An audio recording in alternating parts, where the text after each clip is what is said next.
mixed martial arts. Mixed martial arts. How do we like our martial arts?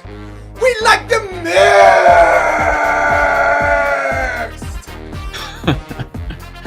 Mound City, stand up. The UFC back in St. Louis, Missouri for a Fight Night event. We are out of the Apex. We are on the road to the gateway to the West, UFC St. Louis. There you see heavyweights in a main event. Doesn't happen all that often in the UFC, does it? But Derrick Lewis back in the octagon taking on kind of an unlikely opponent in this kind of a spot. Rodrigo Nascimento looking to play spoiler in the UFC's return to St. Louis. Welcome, everybody, to the UFC St. Louis preview show here on MMAfighting.com. Hope you're all having a wonderful Friday. I am Mike Heck, and boy, do we have a team here to preview this event. First, Mr. No Gray Area himself, the Hot Take King.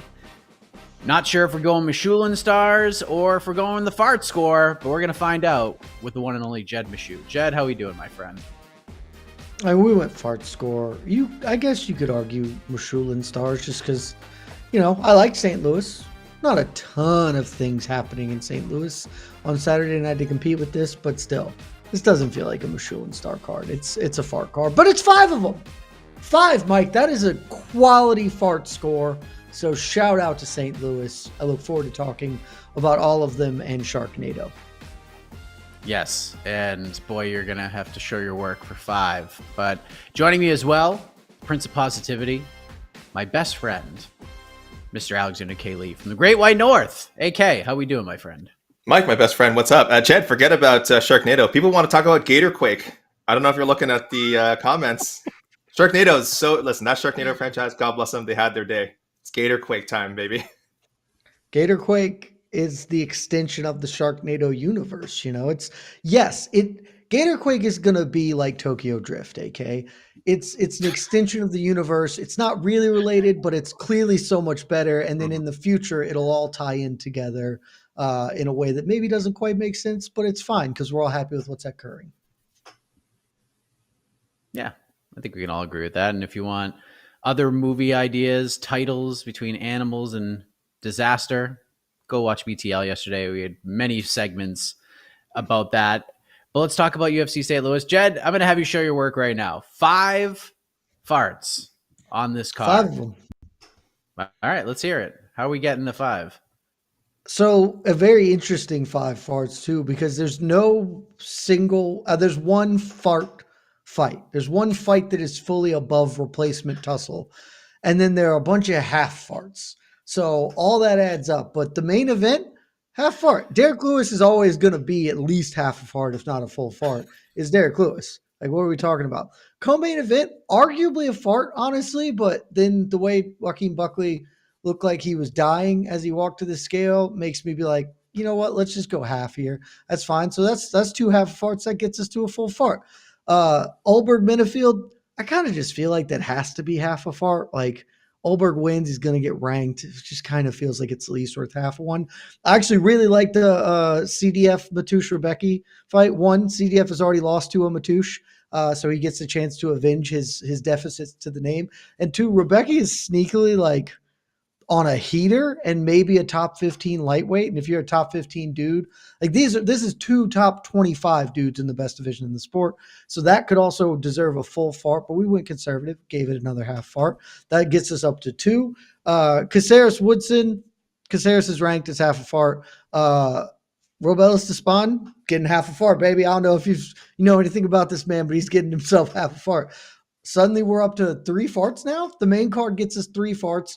Sharknado, that is the Tabitha Ricci, Tisha Pennington fight. Baby Shark versus Tiny Tornado, in case people didn't watch BTL yesterday. Sharknado is obviously, it's Sharknado. It's a full fart. And then we get 2 half of farts because Terrence McKinney is going to be done in 5 minutes or less. So that'll be fun. And I'm genuinely interested in the Chase Hooper Slava Claus fight. Just stylistically, it seems like a pretty good one. So that may be a touch generous, but we gave it a half a fart as well. And suddenly we're at 5 farts. I mean, what a tremendous breakdown. AK for more, I'm not going to say modern breakdown, but maybe a more professional breakdown. What's the gymnastics score for this card? God, he said farts so many times. There's a lot of farting. I think at least 25. the word has lost its meaning, and now it's a great rating system. But boy, I just after a while, you just kept saying fart, fart, fart. It just became this sound in my head, which had no definition. Well, I was pretty harsh on 301, so you got to go a little bit lower. So this probably degree of difficulty wise, like a 6.7, 6.8. I think I went like 7, 7.5 for the pay per view. But like the main card, if you stack up this main card with 301, and I like the 301 main card, it's not like that. It's not like 10 times worse. It's not as good. Obviously, doesn't have a quality title fight at the top. Missing some star power. Definitely no. I mean, listen, Jose Aldo. I know some people said he was just thrown onto 301 to sort of sell extra tickets and kind of just gussy up the media a little bit. And guess what? It worked. For me, it worked. I'm sure they sold more tickets, and I know a lot of us in the media were happy to see Jose Aldo on there. So 301 had that. St. Louis doesn't quite have that. I do like Buckley getting a fight in his hometown. I think we said Sean Woodson also from St. Louis, right? So I do like that we're getting some home cooking here. It's always fun when you finally hit the road, get out of the Apex. You want the crowd to be able to get up for some fights that maybe wouldn't have as much buzz in a different city, or again in that forsaken Apex. But yeah, I like the main card. Prelims are interesting. Jed has already outlined some of the standout ones. The Sharknado matchup is absolutely fantastic. Tisha Pennington coming back, fighting Baby Shark after having a baby Tiny Tornado. There's levels to this matchup. It's pretty crazy. Her first fight in, I think, well over 2 years. Yeah, she became a mother last summer. So here she is. She's back. She looked like she was in great shape from what I saw at the weigh-ins. Which, yes, I see people in the comments. They were not streamed anywhere, which was very bizarre. I've never seen that before, so I've just had to see video from various people. But yeah, no highlights. It was very odd. But yeah, this is the 4:00 start time. I don't know if we mentioned that. Thumbs up. I like it. Loving that. And it's just nice to be out of the Apex, back in good old Middle America. I'm Canadian. I can call it St. Louis, Missouri, Middle America. Yeah, guys, geography. Yeah. Yes, Sure. Okay, yes. Great, nailed it. So yeah, I'm Almost textbook definition of Middle America. In fact. I'm probably more excited for this card than most normal people would be. Again, this is after having done some research, and I always look forward to cards a little more when I've got my notes handy. So it's not bad, guys. This is a fine way to spend a Saturday afternoon, I think.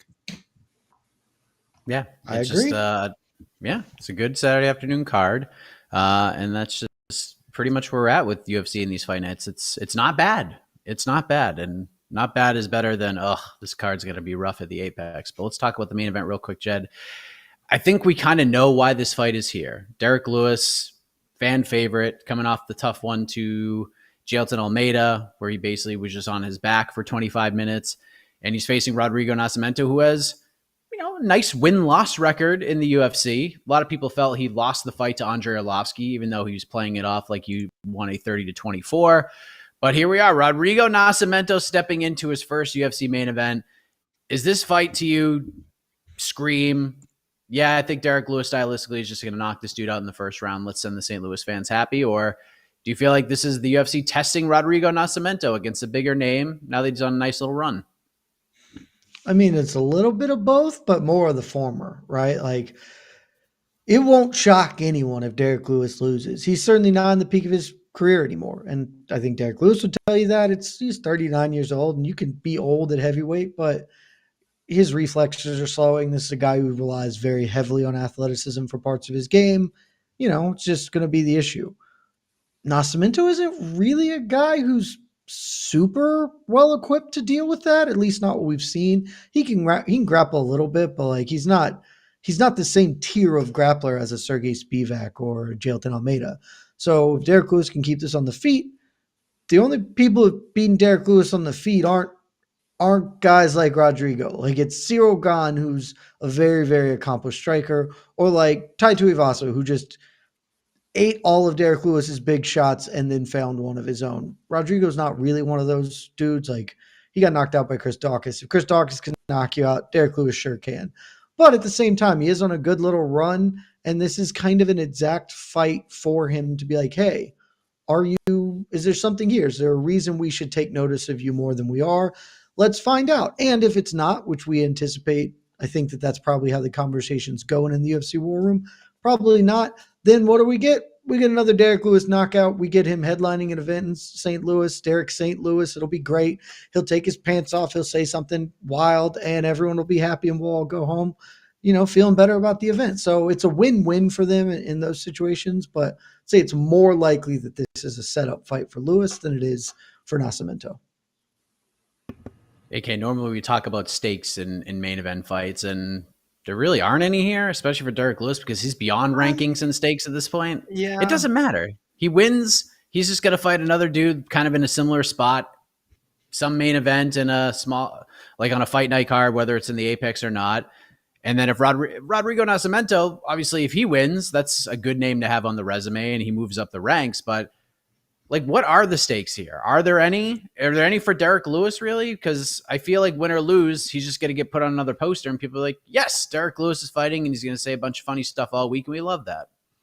Yeah, no big stakes for Derrick Lewis. Definitely wants to break out of a little slump he's in and wash the bitter taste of that Almeida fight out of everyone's mouths. That was a tough watch.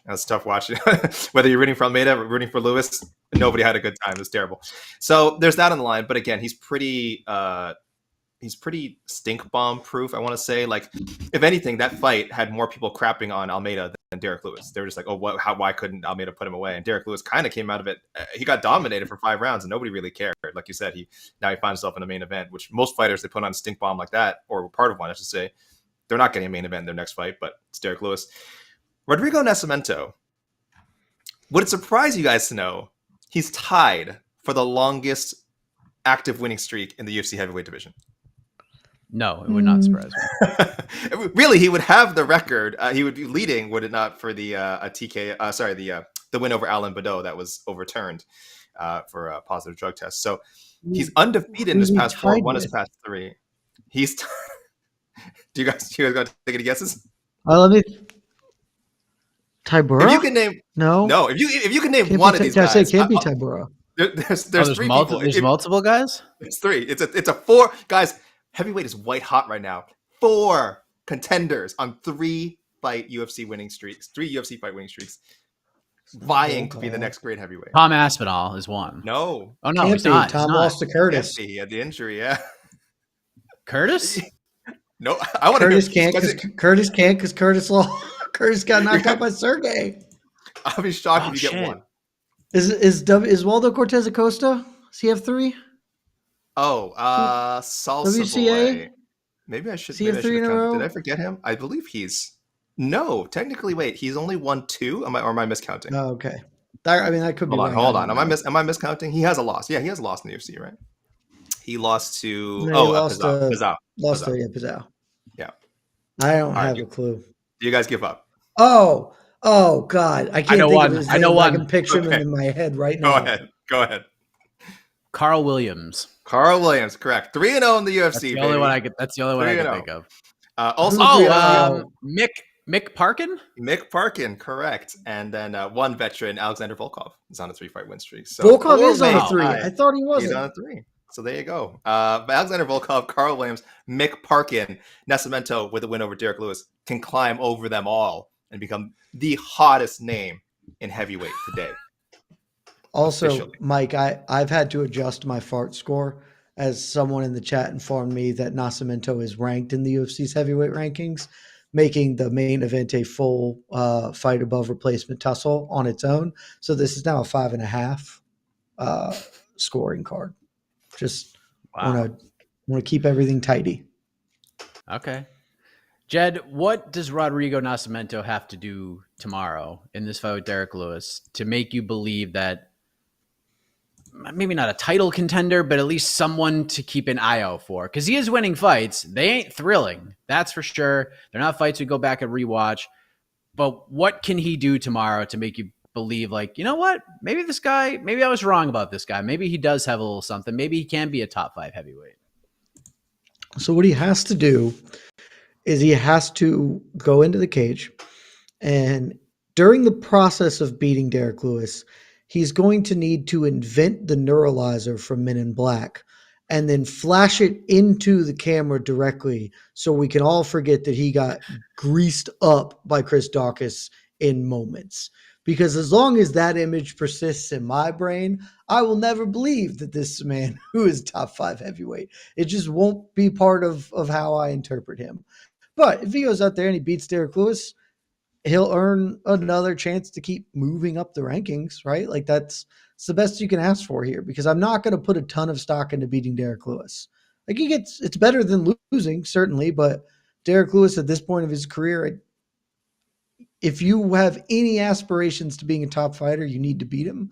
But beating him doesn't mean you're a top fighter, if that makes sense. So he would really have to do something wildly impressive. And I'm honestly not even sure what that looks like for me to be like, oh, let's start taking notice of Nascimento, see what he's about. AK, if Nascimento just starts the fight and he does the Max Holloway thing and he points to the ground and him and Derrick Lewis just meet in the center and they just start throwing lunchboxes at each other's faces, and somehow Derrick Lewis is the man to fall, and Rodrigo Nascimento stands over him and celebrates, keeping his pants on, mind you, will you be a believer? Only if Nascimento actually he should take the shorts off. He should steal Lewis's bit. That's what he should do. If he knocks Derrick Lewis out cold and then takes the shorts off, oh my god, and then gives us the Portuguese equivalent of "my balls is hot," then we're talking about a guy who's one to watch. Someone get Guy on stat. Guy, what's the Portuguese equivalent? Guy, I know you're watching. What is it? They probably have a better version, like that doesn't translate directly, but like the equivalent is probably so much better. I probably. Do you remember any of the dams Guy's been on where we talked about the things that we thought we were saying? Nuts. They're always insane. Nascimento, he has to get a finish. If he wins a 5 round, if he like outstrikes Derrick Lewis for 5 rounds, or mixes the martial arts a bit and like grounds him, no one's going to remember. Again, it's good to have that name in your resume. It'll be the biggest name in his resume by far. I mean, the second would have been again as Chris Dawkins, who he lost to. Then maybe Alir Latifi. Like, he does not have a notable name. Not bad fighters. Not knocking these fighters. They're not names. Derrick Lewis is a name. Derrick Lewis headline pay-per-views. Derrick Lewis has been around forever. He's the UFC's knockout record holder. Huge fan favorite. On a very like casual level, this is a meaningful win for Nascimento, but it will not. But the method absolutely matters. This is not he dominated like 50-45s Derrick Lewis. That is not going to move the needle in the slightest with the UFC, with Dana White, with the matchmakers. He needs that finish. So if he did it what you portrayed, Mike, yes, it'd be an incredible moment. I highly doubt it. I am just hoping he gets some sort of knockout or a submission. He's got some submissions on his resume. Obviously, that was before UFC. He was kind of just tapping out lower level competition. But even just a finish, Rodrigo, will do you wonders. So he'll move up in the UFC's official rankings. I sincerely doubt he ends up in the MMA Fighting Global rankings. Jed, is this now a 6-fight card? What happened? Why are you laughing? The esteemed Shaheen Al-Shadi hit me up. Apparently he has spoken to one Guilherme Cruz. And I'm sorry for the Portuguese listeners out there. I'm going to butcher this. Minhas bolas estão pegando fogo would be what we're looking for. I need that exact phrase to be uttered by Nascimento after knocking out Derrick Lewis, and then I'll be all in on him suddenly being a top 5 heavyweight.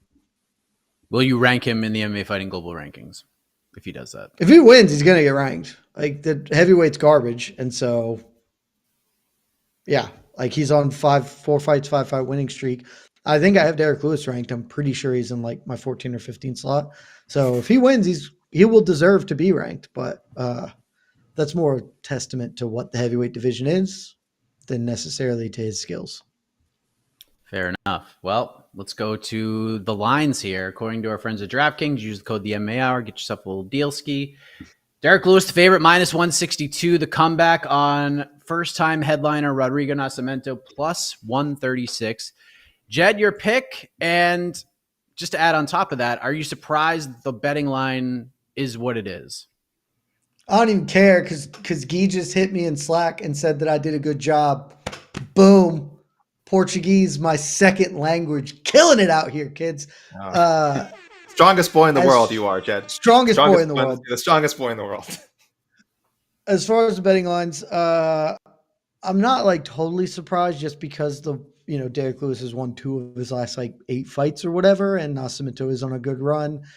But at the same time, Lewis is still the favorite. I think the line kind of makes sense I'm picking Derrick Lewis. I have a wager on Derrick Lewis. I think that this is setting up well for him, but I get where the bookmakers are, and this probably is going to draw some action the other way, just from casual people being like, I know Derrick Lewis, but he's lost a whole bunch, and he was a Brazilian guy. Brazilian guys know jiu-jitsu, right? This should be easy. So there's that. Also, before we move on, and I just want to get this in so we don't have to come back to me.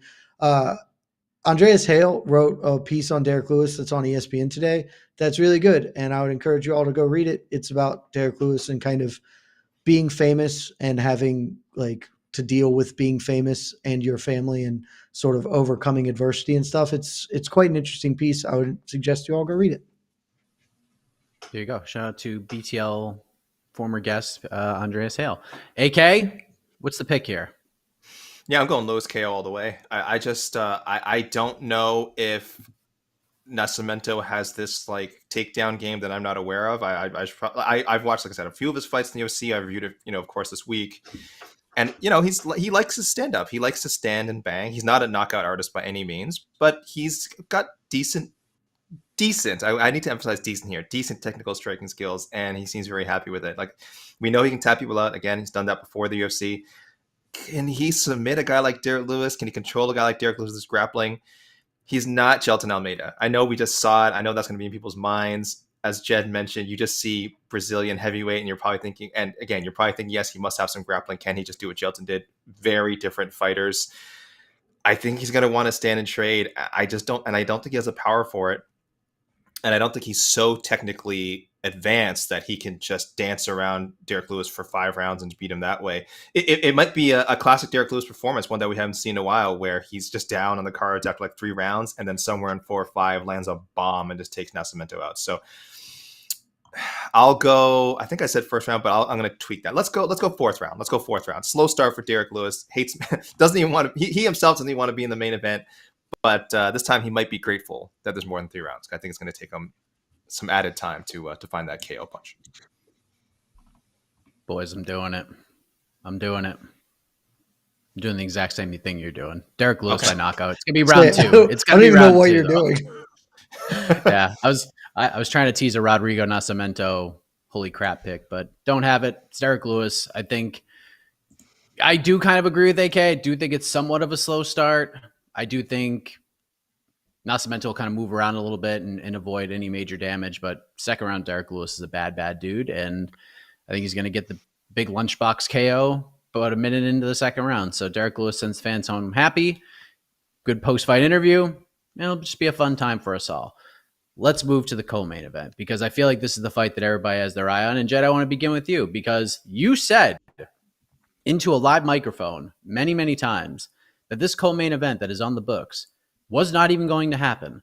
And then lo and behold, the first man to the scale at the official weigh-ins this morning was Nursulton Ruziboev. And he weighed in at 170 and a quarter, just nails it, gets there right on time. First man to do it. Your reaction to this, Jed, are you surprised? What did you think when he made weight? Because you didn't think he would.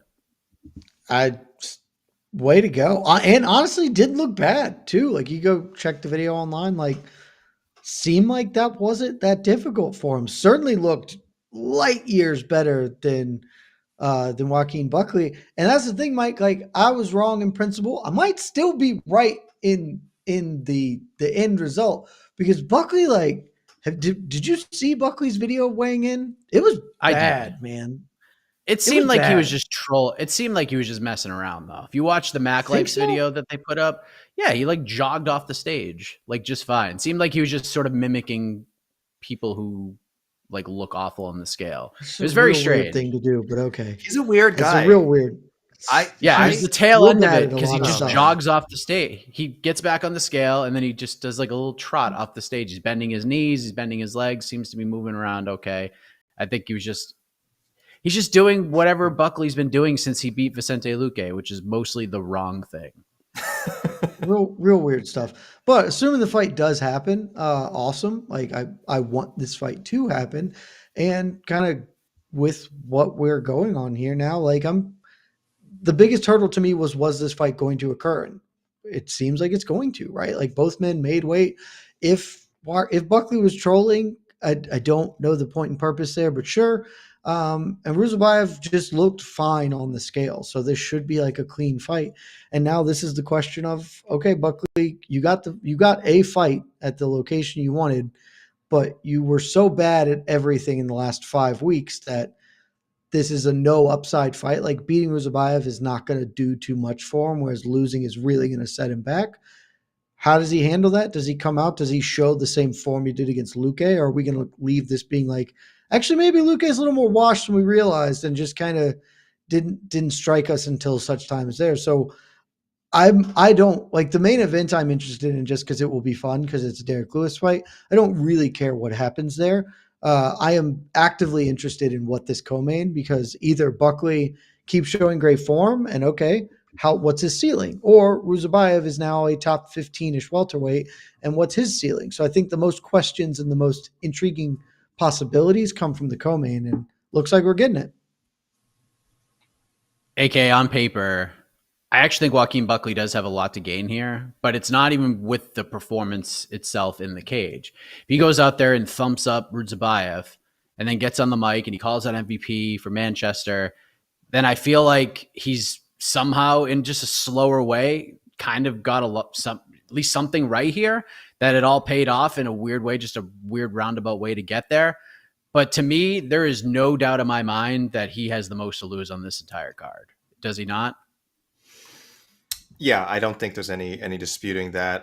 Again, he got what he wanted in his hometown. He should have had a name. I think we said this after he beat Luque. He should have had a name. And then when he interrupted Dana White at the UFC 300 presser, I don't like at the time I was like, was it that big of a deal? And then I don't know if it was the terrible. same.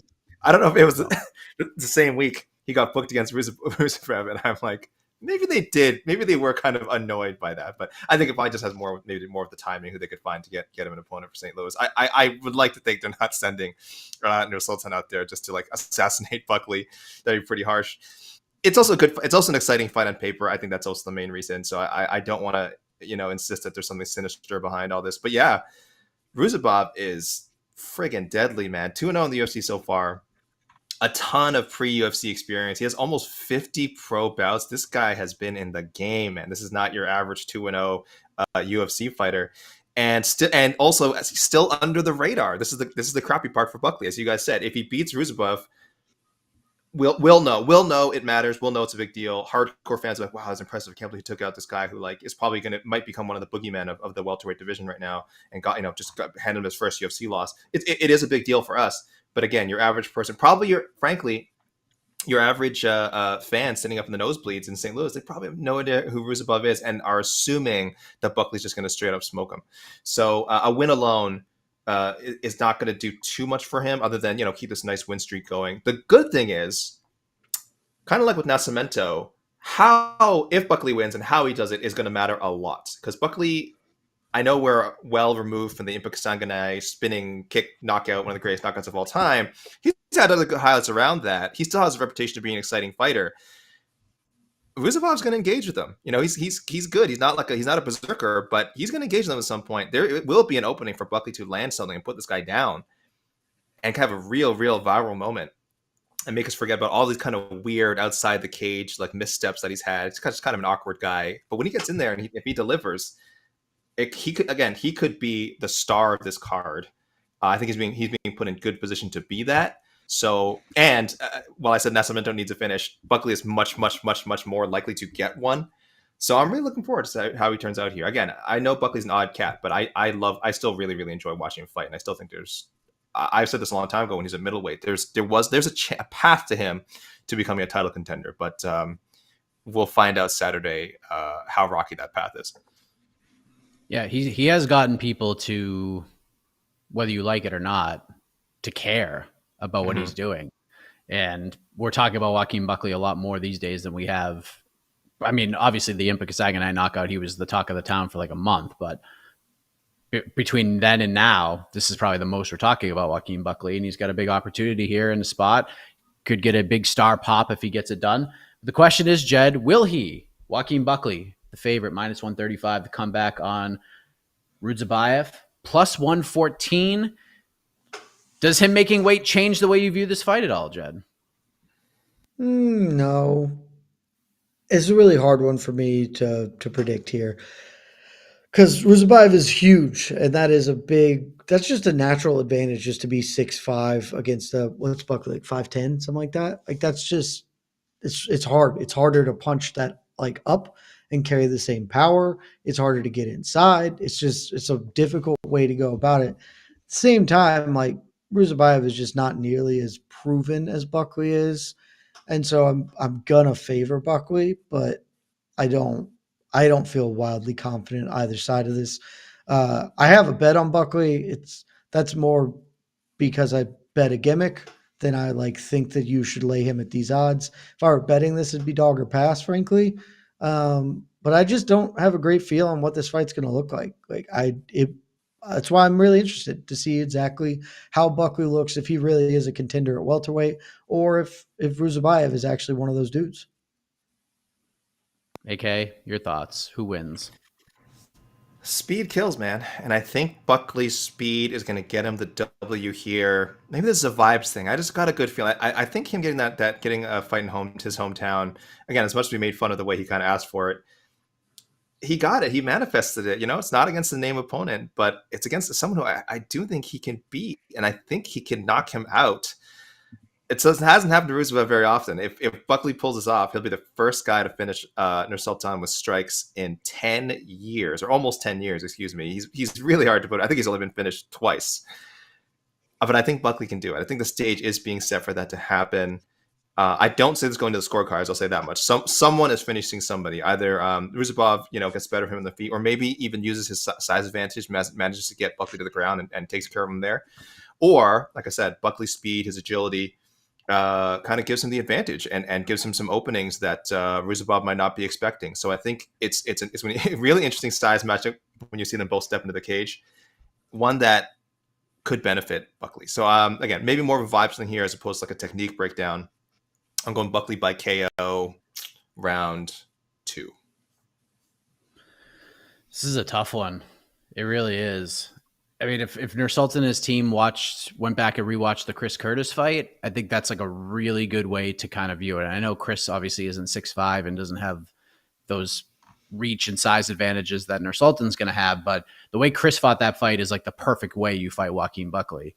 Defend takedowns, keep him at space, head movement, make Joaquin miss, and then when your opening comes, you just land a thunderous shot to get him out of there. So the vibe, like when this fight was first booked, my immediate thought was, oh my God, Ruziboev's just going to destroy this man. This is the UFC. I'm not going to say punish him, but being like, all right, be careful what you wish for. You just might get it. I'm still leaning Ruziboev, but I just have so many questions about this fight.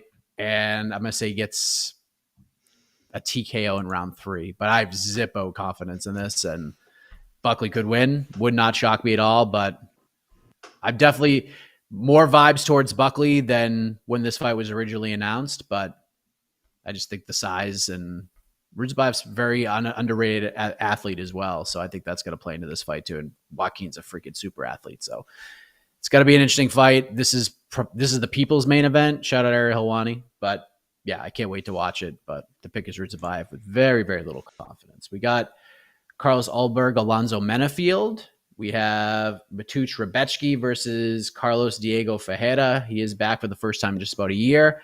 Sean Woodson versus Bruce Leroy, Alex Caceres. And the main card rounds out with Robelis Despain versus Waldo Cortez Acosta. Jed, this might be a silly question. I think I already know where you're going with this, but I know what you are going to say, and I'm very excited for you to say it. Of the fights we have not discussed on this main card, if you could only watch one, which one would it be? And I know which one it is. Please state your answer. Because you teed me up for it, I'll say it. I'm not sure that I actually believe this with my whole chest, but with like most of my heart. It's Robelis Despain, or as I have affectionately dubbed him, the Big Booper. Because he's going to do a big booping on Waldo Cortez Acosta, and that's fun.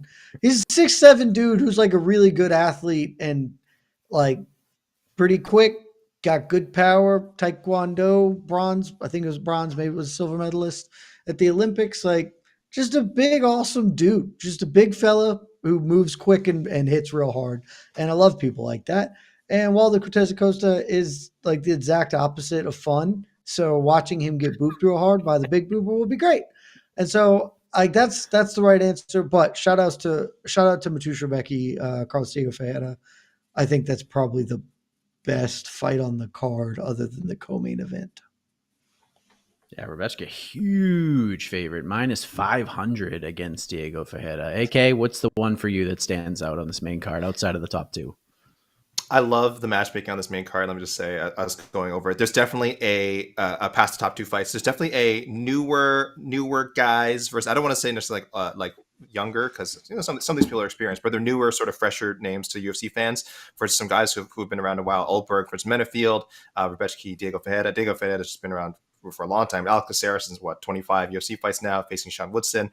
Despain, well, of course, Acosta is kind of maybe a similar level, but Despain is definitely really just new to MMA in general, and Salsa Boy's got the experience edge there. So I think they matched all these people up perfectly, and I don't want to say that it's a situation where no matter who wins, the UFC is like happy. I think they'd love to see some of the newer names win. They'd love to see Oldberg win, Rebecki, obviously Rebellis Despain, but Cortez Acosta, again, not a bad look at heavyweight either. So I'm going to go kind of boring here, just go the third fight from the top.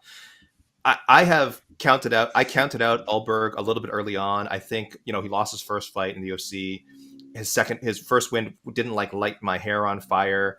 But now he's on a finish streak. He's got the confidence. He's got the highlights to back up the chiseled good looks. Extremely marketable guy. And now facing a huge, I think, step up in competition. I like Dan Jung. I like Nico Negumereanu. Both guys are fine. I put Menefield definitely a notch above them. And if Oldberg can knock him out too, I mean, man, that's going to be a real real guy they can build on. Like, we could really have names coming out of here again. Rodrigo, if he goes full BMF, as Mike has fantasy books. Buckley, if he gets that highlight reel on Ruziboev, and definitely Oldberg, man, if he takes out Menefield. There's whenever they're going to Australia, New Zealand this year, gets out of this one mostly unscathed, man, throw him on that card. You've got a star. I mean, the Oldberg is a star, but he has to impress here. He has to impress here. Even a dull decision, I think, is gonna not push him back too far, but it's gonna prevent him from getting a top 10 guy. I think if he gets a huge knockout here, he could face legitimately someone in the 9, 10, 11 spot in the rankings. But if he doesn't, it'll be more more development booking, and maybe that's what's best for him. But I would love to see Oldberg show out here against Menefield. But again, I'm not guaranteeing an Oldberg win at all. That's why I think Menefield's so tough. Yeah. Sean Woodson, Alex Caceres, good fight. Let's see if Sean can make that next step. I think he's got a lot of skills. It's just a matter of getting over that hump. But to me, it's Rebellis Despain. I just got to watch it. First of all, it's probably only going to take 22 seconds at the most, that whole entire fight, because he just needs to land one and this fight is over.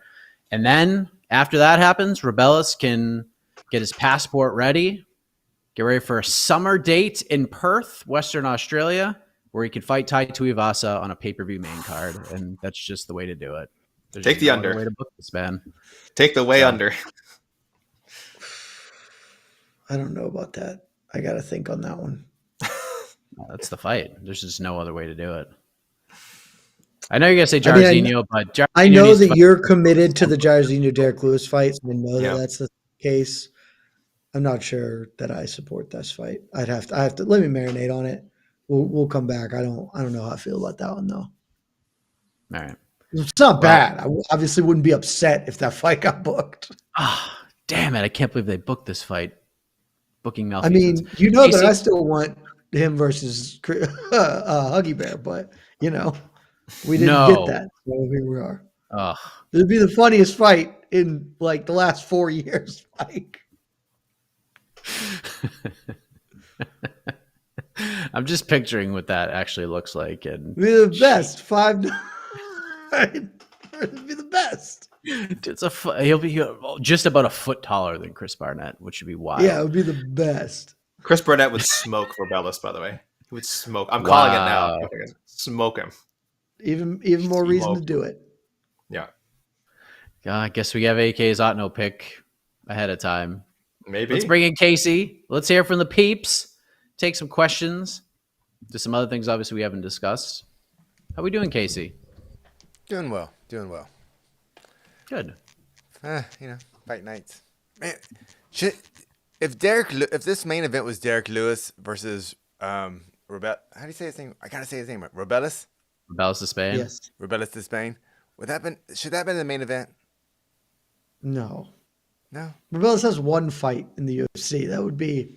Yeah, but I know that we like him. I recognize recognize him. Honestly, I don't. If Rodrigo Shamil Gadzhiev just fought in a freaking main event. I Silence all of us. Morales has 5 pro MMA fights, and the last 4 of them have lasted a combined 37 seconds. He might not be good. You Also, just can't but we put don't. him in which there. which tells me He he honestly honestly probably got to be the isn't. main event. He might not be good. If you're knocking guys out, I shouldn't say it. You know what? It's He better could to be knock the guys. next Brandon Thatch. But he's been. I know Brandon Thatch is. I don't know who Rodrigo Nascimento is. That's also Well, his name is Nascimento. So Yeah, that's part of the problem. Like if you put him in front of me, I was like, I assume you fight. I don't know, and I've seen him fight many times. But yeah, I just. But now maybe you'll have a reason to remember him, Casey. All right, super chats. We got some good ones. Lazy Bed. Better Gator Quake leading man, Ulberg or Costa? That's absolutely ridiculous. I'm not even going to deign to give that a response. What? We're not casting Gator Quake with MMA fighters. Sure we This are. is a So we can real go- piece of cinema. Yeah. I said in the comments who's earlier. the- I assumed the Gator is an MMA fighter. Is that not part of the plot of Gator Quake? No, but, well, one, if we were going to do that, it would then be Jacare, obviously. Yes, obviously. We're not. This is just a real That's movie. too a little too on the nose. That- Yeah. I mean, if we're doing MMA fighters, you got to be on the nose at that point. Can one of them be in it at least as one of the could they have a scene as like a muscle bodyguard for the main character, hired security for the main character or whatever? I don't know about that. I mean, they could get Wow. eaten. They could get eaten, right? But like, I'm out here thinking our lead needs to be somebody like Glenn Powell. Like, let's let Glenn Okay. Powell stretch He's his wings. A little too Be big. the I lead. think. He might be too big. No, for that's Gator how we Quake. get this greenlit, baby. Oh boy. I think Costa would be a better leading man. I would just say in general. I think Costa has. I think the I'm bad very English would be confident hilarious. Ulberg would be better of the two of them. I think I'll the go bad English. Costa, No, the bad Costa. English would be hilarious.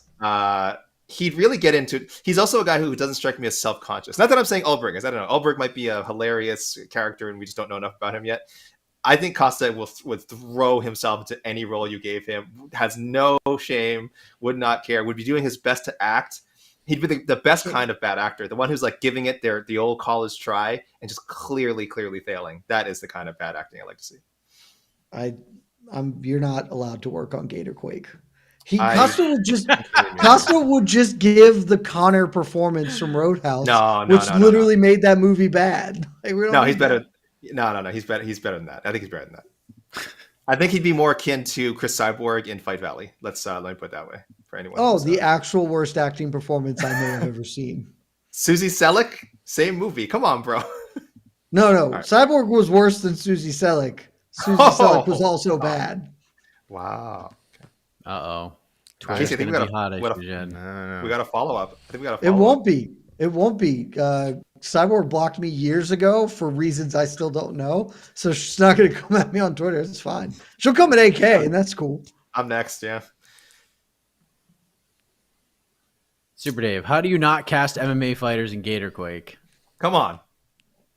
Because why would I? This is not an MMA thing. We just found it through talking about MMA. This is not an MMA movie. This is a disaster comedy light movie. It's You're terrific. mixing gators and quaking. Yeah, it's an MMA movie. It's That has that has nothing. mixing- I don't know This why you sounds got- like this sounds like an MMA movie. yeah. No, I it don't know. sounds like a sci-fi movie. No, it sounds like Disagree. UFC, 499 Gator Quake. Quake. Yeah. Look, This sounds unless- like a black belt martial arts film. If you're asking me, Yeah. honestly, Unless assumed Fight it's I saw Pass this is watching gonna- BTL last night. Look, if Fight Pass is gonna pay us, then sure. But if they're not, then Netflix doesn't need this to be an MMA movie. They'll just cut the check, and I'll be good. This is what I love about this concept so much is that 99.9% of the world sees the vision of this movie going one way, and then Jed sees it in a total different way. where like he wants to win Sundance with this movie. Everyone else was just like, just chuck it No, I somewhere, want- stream for $1.99. No. I want someone to pay me for this movie. And MMA movies you don't get paid for. We've watched a lot of them and they are all shit. So, no. Okay. All right. Not No, MMA. Max movie. Rabkin is correct. Gary Busey in it. Now we're cooking. That's something I can Oh, work we'll with. go. Okay, I was dead very wrong. gettable as the Gator. Sure. The voice Is of it, the Gator. is the it Gator just has one to gator? Is it just one? I thought it was gonna be many. No, it's I mini guess that's gators. multiple. Mini Yeah. gators. But he's the It leader could of be the like gators. a king. It could be a king gator Yeah, or something. the of that gators, nature, they but- clearly have some kind of structure, some kind of social structure. Yeah, and okay, I get it now. They have a society, Casey. Yeah, Gary Busey is a great. That was a name. great No, pull. he's a lock. He's a lock. I can see John Travolta being in it, but we'll move on. I don't hate John Travolta being in Gator Quake either. All right. This is the best. Jameek, Jon Jones should be Big Bird for Halloween because he's a big effing chicken. People. And does PFL hate new fans? You can't watch the card today in the US or UK. By the way, I forgot PFL had a card. What's it? The Mana card? It's a Riyadh card, No, right? Yep, going on No, right yeah. now. PFL. Okay. Jameek, Jon Jones can't be a big bird for Halloween because he's already, again, you don't dress up as something that you already are. Like you want to say, It's a hat this on is a hat. chicken. It's a hat on a hat. He is a big chicken. He should try dressing up as a fighter who's not a coward. That would be a great Halloween costume for all of us, I think, and fight Tom Aspinall. But that's my take on it. I don't know how you guys feel about that. Yeah, That'd be great. So John Jones's Halloween costume is being an MMA fighter. He should try it. He hasn't. I haven't seen him do it in a while. Yeah. I heard Not he did an it MMA once. fighter, in the Fast being a and Furious. champion. Like a champion. A It's hard to be champion. cool. Being a champion. Being a goat. A chicken wearing a goat outfit. A goat Champions costume. defend titles, you know? That's what champions do. Not this guy. AK said it perfectly. There's no notes. No notes. Just Thank you. nailed it. I just want to make you happy with that one, and especially especially after his recent Twitter rant, I was just like, man, I can't. There's no Dude, it was real defending bad this guy. yesterday. It was just nonstop. And listen, it is his God-given right to be able to tweet. I'm not saying Jon Jones needs to stop tweeting, blah blah. No, Jon Jones can tweet all he wants. That's his life. But I hope I just wish there was a part of him that would understand why he's getting so much criticism. He's just so obtuse. It is absurd. And I do think there's an element that is trolling, but I also know that he's not that self-aware, and deep down he really, really, really, really, really, really believes he's justified in like every move he makes. And that's just eye-rollingly irritating. The one, honestly, I find it very entertaining, some of these tweets, because they're just so ridiculous and everyone just loses their minds. I'm not going to say I supported the tweets. I respected them for being a prize fighter until he started legit burying Tom Aspinall. Ugh. Like planting seeds like, this guy's probably not even that good anyways. Not good. That was like the biggest mistake he made was putting that out there. Other than that, I just thought it was a good time to watch it all unfold. John just wants the paper and just come out and say it. Stop talking about legacy too, because that's ridiculous. That's the thing Yeah. to me. I have said, and I will continue to say, it is obviously the correct prize fighting decision for John to fight Stipe and not fight Tom. 100%. Oh, just be honest. Just be honest about your motivations. Where I have an issue is when you try and gaslight me into thinking that this does shit for your legacy, when like pretty clearly the legacy move is fighting Tom Aspinall, and like actually he's not good. Like no, you're just gaslighting all of us into believing a fictional narrative of you, and that's where I take umbrage with the tweeting. If it's just like I would like to do this because it's the biggest fight. Okay, like I didn't really have an issue with the Alex Pereira stuff because a lot of that is correct. It is a bigger fight monetarily. It's when you bring in the legacy shit. It's like, no, get the hell out of here, man. Like the legacy is champions defend against belts and unify with interim champions. That's the historical accuracy of what's going on. And you're trying to say something else because you want something else. Just be honest about it. That's all I ever want is for people to be honest. Yeah. Wait. Oh, sorry. Real quick. When you say Stipe is the biggest fight, prize fighting wise, Do you mean in the sense that there's like 100% chance he wins?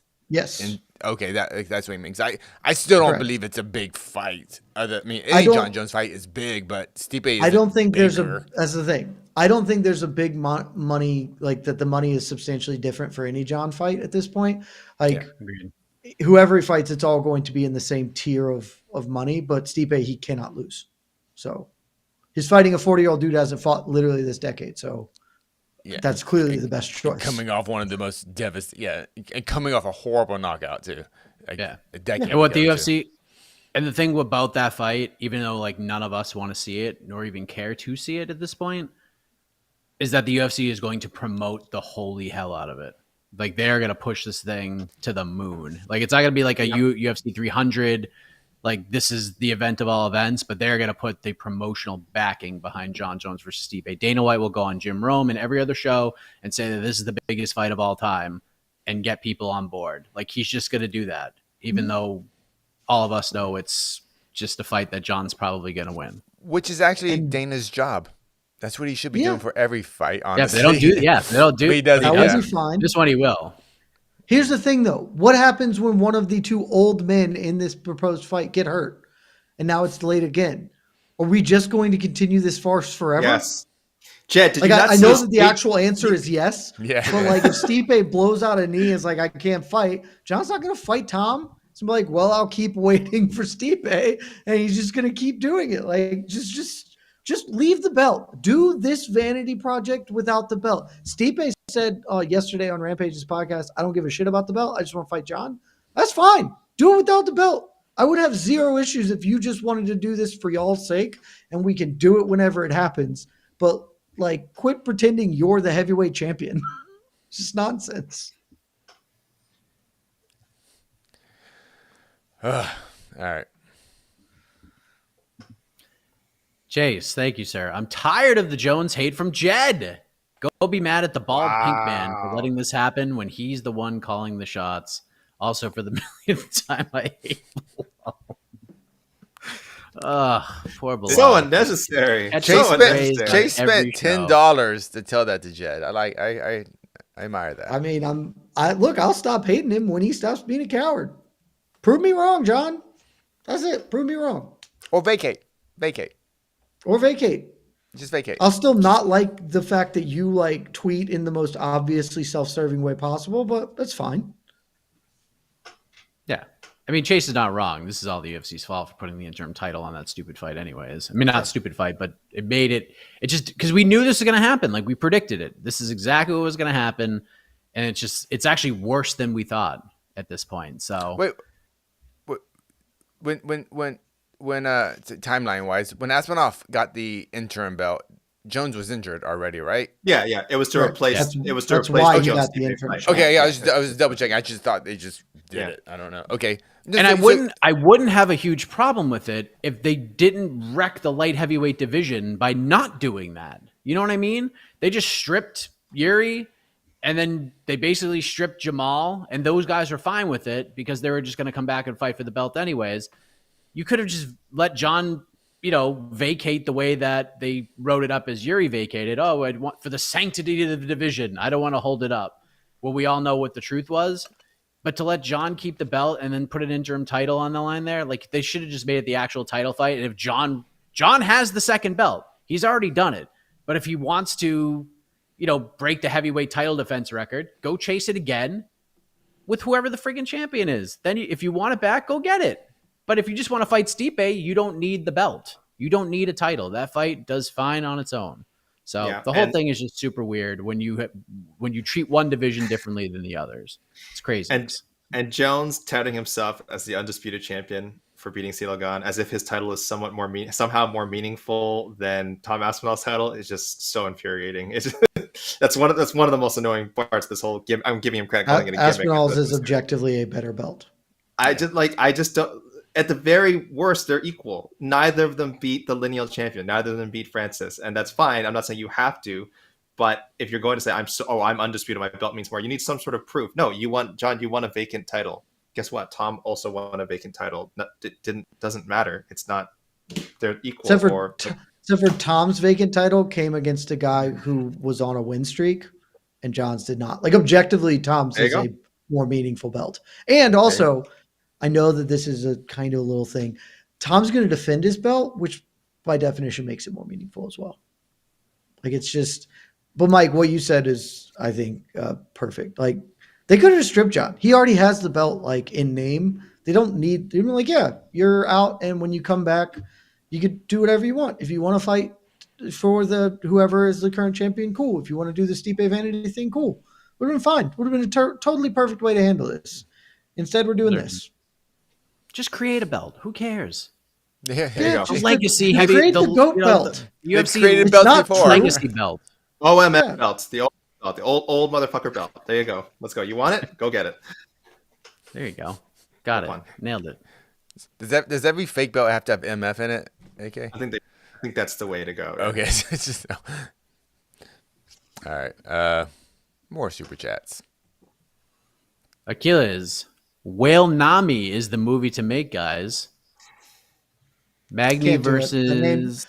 I like the effort. Rudes after Name Buckley gets isn't slumped. bad, but it's not good enough. Whale's too generic. Whale, there are many whales that aren't dangerous species. You're looking for Orkanami, and honestly, Orkanami's pretty solid. That's nice. That is good. So I'm sorry that I'm just better than you at this, Achilles, but like blue whale tsunami is not that intimidating. Like, because blue whales are very nice. I mean, they're enormous, but they're like relatively nice people. Orkanami, orcas are mean bastards who sink boats. Put them in a tsunami, there we go. We got something happening. Orkanami is what you're looking for. In AK, since you are one of the co-matchmakers, Oh. if Ruziboev goes out there and gets and slumps Buckley, are you jumping onto the next one Sunday and saying, look, there's only one fight to make here. It's Ruziboev versus Neil Magny. We got to do it. It makes a lot of sense. The only thing is, I think if he beats Buckley, I'm not looking at the UFC. We have Buckley at 13 in our rankings. He's definitely ranked in the UFC rankings. Okay, is he higher than Neil Magny in the UFC's ranking? That's my question. Oh, he's got to be. He's got to be. After beating Luque, right? Yeah, he's one spot above. Oh, Buckley's one spot 11, ahead. Magny's 12. Yeah, we don't even have Magny in our welter rankings at this point, which again include other promotions. So it's not a knock on Magny. It's just our rankings are a little bit deeper in the UFC's rankings. Better. So it would kind of, I mean, I didn't want to say it, but yes, better.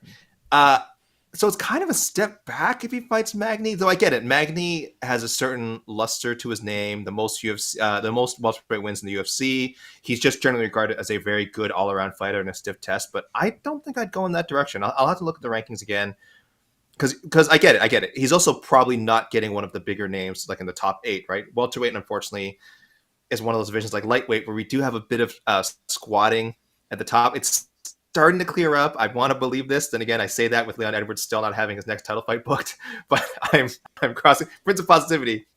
The top of the welterweight rankings are going to clear up by the end of the year. But I think Ruziboev is going to have to wait for that. I could see the Magny matchup happening. It won't be my pick. It won't be my Otno pick, but the logic is very sound though. So not my pick. All right.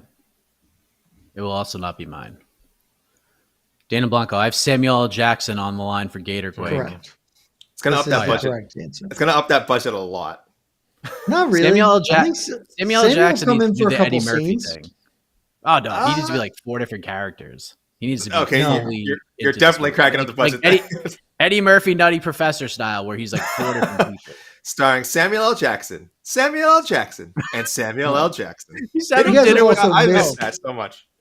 You guys have also missed the most obvious one, which is Nick Cage. I mean, Nick Cage and Gator Quake or Orkanami. What is the budget for this movie? Oh, actually, he's actually easier. You know what? I'm sorry. He does a lot. I'm saying it's Nick Cage. Nick Cage got bills to pay, baby. I He's think got we a lot get of him. back taxes to pay still.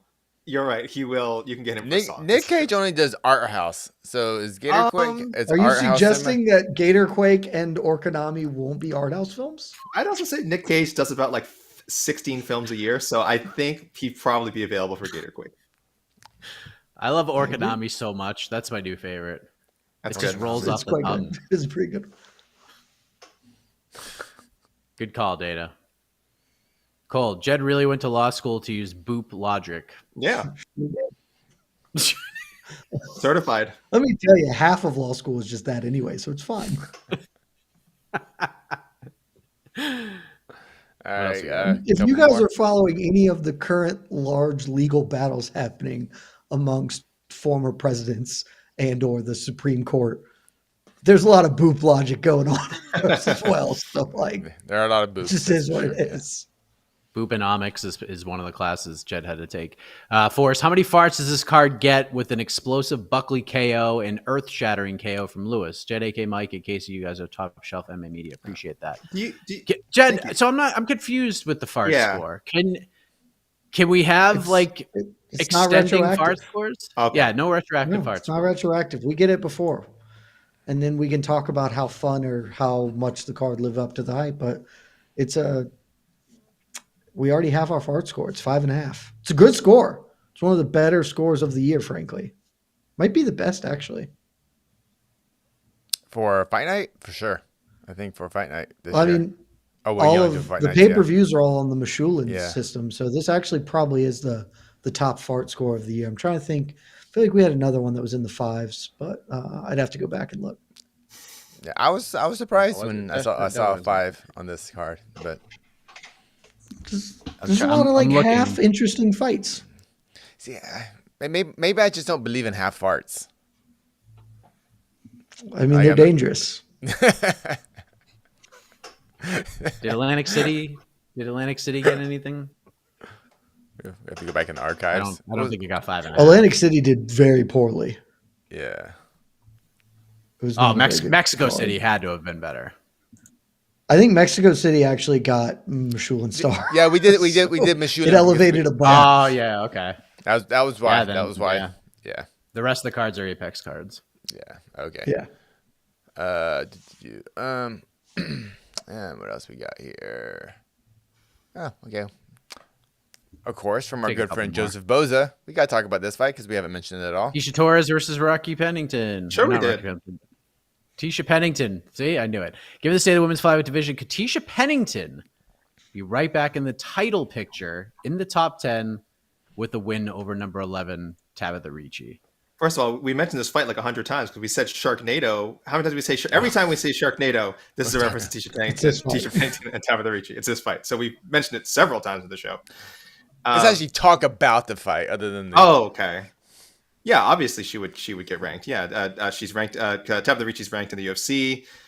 She's ranked on our rankings a little bit lower. I think number 13. Yeah, Tisha Pennington jumps right back in. She yeah, was like Tisha- top 10. I think she was top 10 when she. She left. definitely was top 10 before she took a baby sabbatical. So Yeah, Tabitha Ricci Her last really fight tough. was the Dern fight, right? split decision Correct. loss. Yes. Which a lot of people thought Tisha won that fight. Yeah, Yep. very good, very competitive fight. Yeah, I'm trying to think where I'd put her. Is the question asking specifically top 10, or would she just get a number next to her name? Oh, top Is she 10. in the Top title conversation as a top Is she in the 10 top- fighter? if she wins this No, one? no. She's not that far off. Not that far though. Not that far. I think she's One probably- is this a Strawweight's flyweight good fight? division. No. It's a strawweight. Oh, it's a strawweight Oh. too. Yeah, this is definitely Yeah, strawweight. but Joe, Yeah. his questions, it's flyweight. I was like, wait, is this a flyweight? No, it's strawweight. Joseph She's not that Boza. far off. Joseph Boza. Come on, Joseph. I don't even know what weight class this is. Does it say fly? Oh, Joseph Boza. This is Pe- we don't we do People we give know who doo on Pennington is. the show? Yeah. People know who Pennington is. She wins this, she'll be right back in the top 10. And I wrote about this the other week or whatever before Kovalevich fought. There's not other contenders in this weight class right now. There's Tatiana Suarez, who is injured and is perpetually injured, so you could never bank that she's going to finally get her health together and fight Weili Zhang. And then there's Vina Jandiroba, and that's it. Like, those are the only people who are even remotely near a title fight. So coming off wins, yeah. Yeah, Marina. I think Loma can sneak in there.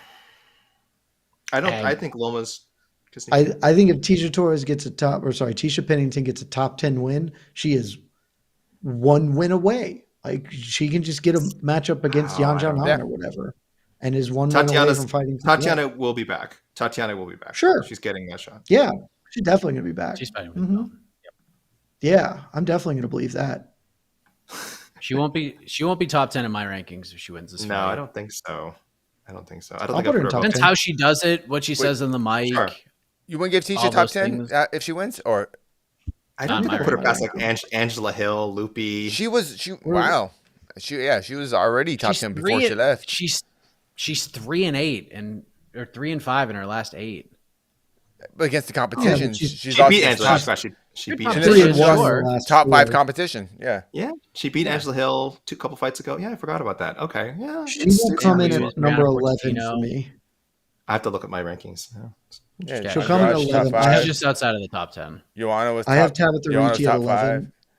I have Tabitha Ricci at 11. I would put her at 11 if she beats Ricci, because I can't put her above Lupi or No. Vienna or Amanda Hebas or Mackenzie Dern. Right. So- Right. But that's the fight. Like, honestly, if Tisha wins, I think if she fights Lupi, like, you just do that. That's kind of the position Tisha. Even if Tisha was active, this is probably the fight she's getting anyways. This is just the type of fight she gets. Is Lupi coming off a win or a loss? I can't remember. A loss. Loss. Okay. Who should lose to? I just. Verna. Oh, Verna. Yeah. Yeah, I think just outside. I think Tisha Verna would be the fight. Actually, if Tisha wins, yes, I think That'd be really good. Tristan, I see you. It's not. I mean, I'll always believe that, but Tristan, you don't have to. You don't have to go down this road with me. This is me and Shaheen still to die on. Oh, Mackenzie Dern. No, I'm out. I'm out. I'm out. You don't have She to can put it all join. together, Me and she'll be right Shaheen are back here. We can't give up for whatever reason. Yeah, but you don't need to. you're already pot She's committed. never- There's no reason for you to back out. Yeah, there's no reason for you to back out. Save yourself, Tristan. It's She's never not a good not in place the to be. conversation. She's lost 3 out of 4. She's lost 2 straight and 3 out of 4. If she wins her next fight, she's like a win away from getting a title shot. That's just the position she's in right now. And she might win it. She's If a she ever got strawweight, title like fight, she Derrick could Lewis. win it. That'll be the best post-fight show ever if Mackenzie Dern wins the UFC title. You and Shaheen Every just taking one your of her victory lap. losses, she has like had a very dominant moment where I'm like, this is what I saw. Yeah, This is happening. And then she punts it away and gets clobbered. I don't know how many Mackenzie Dern fights I've said, like, I've at least one point said, win or lose, like, imagine if she could, like, ... You're like, imagine, oh, she can get there. Man, she can get there. She only, like 5 fighters in this division can get to where she just got, like, position-wise or something. And it's like, man, if she could, ... And it's just Imagine never... if she could stop doing the bad things and only do the good things. She'd be top so 10 good. Bound. I've never So seen talented. I just she's good. I just don't see the same magic in Mackenzie Dern that you guys see. I was like, No, and you're not okay. wrong, Casey. How You're do you not wrong. not? You You have- watch her get to mount with ease, and you're like, just do that all the time. I watch her lose against better fighters. That's what I constantly see her do. It's like her losses are against Yes. better fighters. This is true. Yeah, but you This is very, just very gotta true. you don't have the vision. Mackenzie, Oh, if okay. instead of spending 2 rounds not doing anything good and lunging recklessly on the feet, what if you just do the part where you effortlessly take Jon Jones down and get to mount and are like moments away from finishing? Just do only that part of the fighting, and you would be the best fighter of all time. But she doesn't. She does the other part, and those aren't very good. Stranger things have happened. Just- I'm out of but stranger things have happened. Yeah. Yeah, Tristan, give up. Yeah. You don't need to. Save yourself. All right. Just Oh, I guess go with it's- your heart. More super chats rolling in. Yeah, we got a bunch. Holy cow. I'll take Lazy Bed. Jed, seeing as you stole my IP, can my band Viper Blizzard at least be featured on the soundtrack? Casey is VIP at our next show. Yeah. VIP. I didn't for Viper. steal your IP. I've been very clear. You will get a cut of this. Yes. The rest of these bozos trying to make this an MMA movie, I'm not confident they're getting How much involved. of this? How Lazy much cut Bed, will there you're be? involved.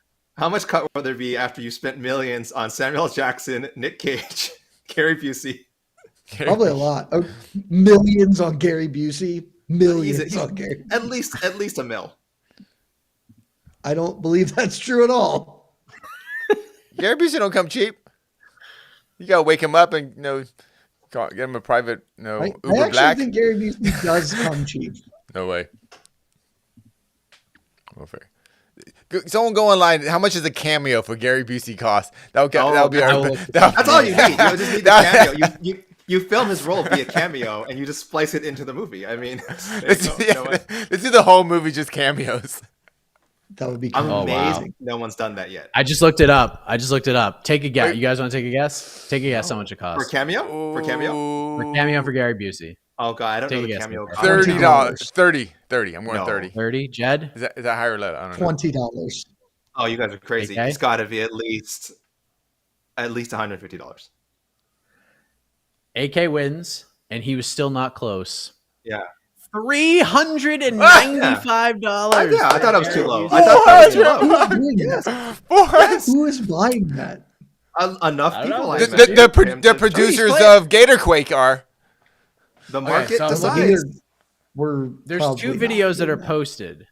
He's playing the guitar, and there's 4 videos posted I could see. There's 2 of them he's playing the guitar.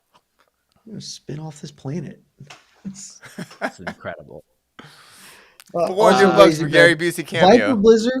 Viper Blizzard is not a great name for a movie, but it is a really good name for a band. So I do support Yes. that. Tremendous. Yes. Casey, do you see the Robellus question, super chat? I do want to get to that before we have to head off. There we go. Paul, what is the ideal path to the top 5 for Despain? Obviously, he smokes Waldo. Correct. And then he fights Tai Tuivasa. Oof. Or Jairzinho That is Rosenstruck. good. Ty is top Or- 10. or Ty, honestly, Derrick Lewis. Derrick Lewis. Yeah, it should have been this. Yeah, Derrick Lewis. Any of Same those management three? team. I think that fight's gonna be a little Oh. tough to book. Oh, okay. It's a management I didn't issue. know Okay. that's the same management. All right, well. Okay, then yeah. No. Same management. can we not get him in there with Tabura or something? No, that's a terrible matchup. No, No. We don't. no. AK! Sorry, We it's want him to terrible. win. It's bad. It's bad. This is I I don't you know. cannot know. Either Jairzinho or Ty, whoever it is, Okay. wins that, That's one. and then One, it's Volkov. Then you just Okay. have 2 very tall boys going at each other. That's the middle Yeah. light tall boy fight of the year. And then after that, that's probably if you beat Volkov, you're like fringe top 5. And so then by that point in time, you are what Volkov's. Hold on. He's getting a title fight if he wins. If he goes out there and Volkov's starts with all 6 three in of the those UFC guys. rankings, and that's including John as champion. So when John vacates because he's not fighting anybody, also Stipe, who hasn't fought in literally 3 years, is still ranked in the UFC. So top 5 is actually just beating Volkov. That's how we get there. Wow. That's true. And, So- and if he does it the way he's been doing it, like first round knockout, first round knockout, first round knockout, that's a title shot. Like that's legitimately I you're giving the guy a title, right? Him I don't versus hate that Aspinall. idea. Him versus Aspinall because John ain't going to. think Aspinall would you got- love, that would be dude. Aspinall would love that fight. Yeah. You do WCA, you do Ty, and then you do Sergey Pavlovich. Yeah. I like the tall boys fighting, but I don't Yeah. hate that fight. Sergey's pretty tall too, right? What, 6'4"? And then title He's fight. not a little. he's Yeah, not a but little like man. Volkov Despain is two You want- 6'8" dudes. You want the NBA forwards Yeah. going at it. Yeah, and special guest referee. I don't know why I can't see. Okay. Special Guest guest referee. referee. Uh-huh. Fuck, who's the tall Dutch dude? I can't think of his name right now. Stefan Struve. There you go, Stefan Struve. Oh, That's I thought what it was an actual looking for. referee. I thought it was like a veteran referee that I No. wasn't thinking of. Oh, yes. Stefan Struve can be a referee. He does media. Why not be a referee? It's fun. Yeah, anyone can do it. All right, and that's Would you super pick? chat. Would you pick Despain Jed? Would you pick Despain Volkov over Despain Chris Barnett? Despain, Chris Barnett. That's the fight. Yeah, Barnett I'd still take just because I think Volkov would beat him at this point in time. And Barnett's deeply funny to me. So Final question. Achilles Jr. Does a first round knockout for T-Rex make you believe in his future, or is he lightweight Mackenzie Dern? Oh, that's a great way of phrasing it. They're not similar. They're not similar, but I get what he's saying. I get what he's asking. I don't think any of this is correct. T-Rex Well, no, is the his first- own entity and Yeah, is a great he's entity. his Like own he's his world. own. T-Rex is the ultimate get or get got fighter. He is going to win or lose in 5 minutes. And that's just it. We are not here to see the second round. We are going to settle all accounts in 5 or less. That's not really what Mackenzie Dern does. Though there's like, I get what you're kind of aiming at. And I'll never believe in him as a lightweight prospect. He will be fun forever and should be employed forever by the UFC. But no, I don't think he's ever making a title run. Yeah, especially since, and I like Esteban Ribas. Esteban Ribas is a good fighter, but he's not a name. He's not like, I don't even think I've ranked him above Terrence. I could be wrong. I have to check my huge list of whatever 75 fighters rankings. So it wouldn't change. A knockout on Saturday would not change my Terrence McKinney. But I will say I'm already pretty high on Terrence. Like I already think Terrence. I kind of believe that Terrence, with the right run, could someday contend for a title. It's just this is like still the embryonic stages of that run. Maybe we'll look back on this in the night it all turned. I want to hear this run that you have envisioned. Yeah, me too. I don't know. Fight for a title. Lightweight. Like I said, I don't know. He's certainly not in the middle. He's certainly not in the middle. Are you just saying words? No, Are you just saying words? Well, come on, that's give me something. Give me something. No, listen. He's certainly not in the. What AK is saying. Let me finish. AK's just saying that you want to hear words? Do you want to hear words? Do you want to hear words, or do you not want to hear words? Because I got words for you. Clearly, we're not in the middle of this run. It's not like we're looking at it like, man, Mike Breeden, Brendan Murat, and Esteban Ribovitz is like, I put some 2 fights away. We might look at this again as part of the beginning of a run, but yeah, he needs to have more consistency because he's got such random ass losses to newcomers, to guys who theoretically, he's well ahead of in the rankings. But when you have this kind of knockout power, you can go far. When you have this kind of clear talent, you can go far. What will it take? I don't know. What's the run? I mean, he has to get a win over top 20, top 15 guy. He doesn't even have one of those yet, I don't think. Matt Favola, I guess, his debut, but that was so long ago now.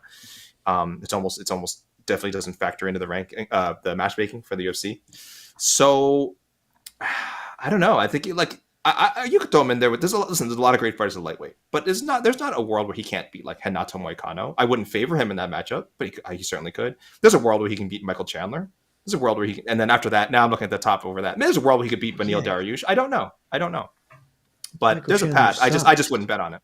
Because that's why I threw that name out there. I knew I'd get no pushback. I can't argue that point. It's he's how old is he? He's like 28, right?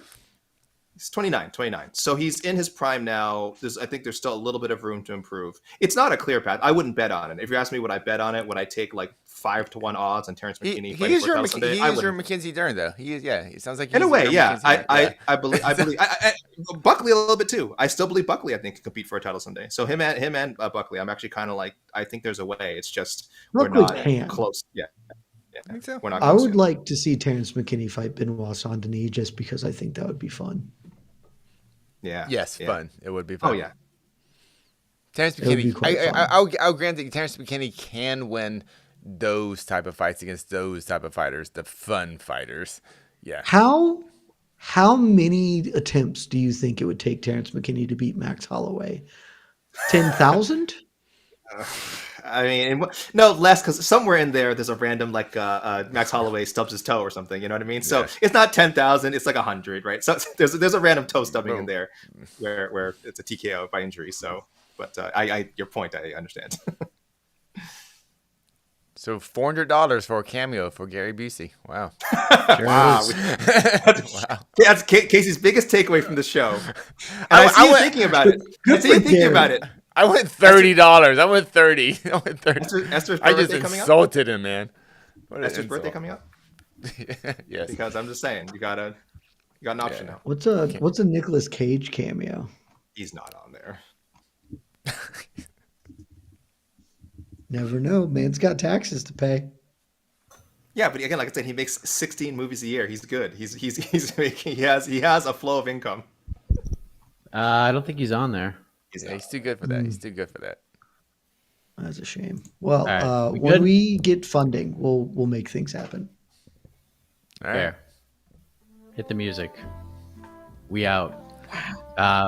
People's Pre-Fight Show tomorrow, 3:30 p.m. Eastern. Get your questions ready. It's going to be a good time. We'll have a post-fight show and all the fun that typically accompanies a UFC Fight Night event. So for AK, Casey, for Jed, I am Mike Heck. Thank you for watching. And we'll see you tomorrow, everybody. Love y'all. Orkonami.